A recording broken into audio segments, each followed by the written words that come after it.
E pra të nderuar miqtë e mi, ja ku po ritakohemi sërish me mua Tirona Lilin pikërisht këtu në kanalin në Monitor TV, për të ndarë dhe për të komentuar ngjarjet më të fundit që kanë të bëjnë me Big Brother VIP Albania 5. E ftuar në dhomën e rrëfimit, si kur herë më parë, Ina ka treguar ndjesitë e saj të vërteta, Ina ka sqaruar situatat e vërteta dhe Ina ka treguar atë të vërtetën e madhe që ka të bën me raportin e saj me Kesin, atë dashurinë e përfolur që Ina në fakt mund të krijon një lidhje dashurie brenda kësaj shtëpie dhe ndjesitë që Kesi ka për Inën. Ina dhe Kesi janë parë shumë të afërt me njëri tjetrin gjatë këtyre ditëve në shtëpinë e Big Brother VIP Albania 5. Ina dhe Kesi, lidhur me raportin e tyre, banorja ka folur te dhoma e rrëfimit. Ina është shprehur se banorin Kesi në këtë rast e ka shumë për zemër, por që për çështje loje nuk beson se atë që ka veshur e jo më të beson edhe Kesin.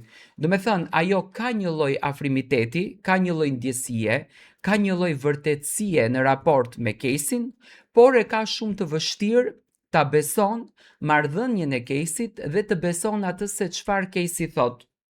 Ina shtoi se nuk e shikon si konkurrentët e tjerë, por kur vjen puna te loja, ajo nuk e beson Kesin lehtë, le të themi më shumë në asnjë mënyrë. Ina vion duke thënë se do kohën e saj, por edhe nëse del mbrëmjen e sotme, ajo nuk e ka problem edhe del si më e lumtura. Unë në fakt nuk e shoh Inën të rrezikuar, sepse më duhet të rivazhdoj ta them, domethënë ne shqiptarët nga Big Brotheri i duam këto dramat e mëdha, i duam këto dramat e Big Brotherit dhe nuk e besoj në asnjë mënyrë që Ina është banorja që do të largohet nga shtëpia, përkundrazi domethënë Inën e shoh një banore shumë të fortë, e shoh një banore shumë të guximshme që do të bëjë një lojë interesante këtu brenda. Mendoj që banori që rrezikon më së shumti të largohet nga shtëpia e Big Brotherit në këtë pikë, në këtë fazë të lojës, është më së shumti Eriku. Ky është mendimi im, por gjithsesi, unë mendoj që Ina këtë gjë e bën me kastile në dhomën e rrëfimit.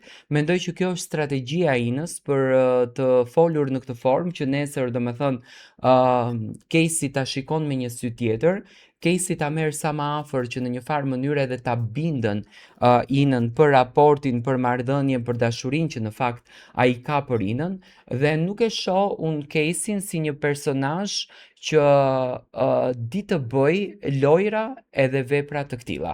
Dua të marr mendimin tuaj. Unë mendoj që Kesi po ja akmerret Stelinës në këtë mes, edhe është duke marr non-stop fokusin e Inës.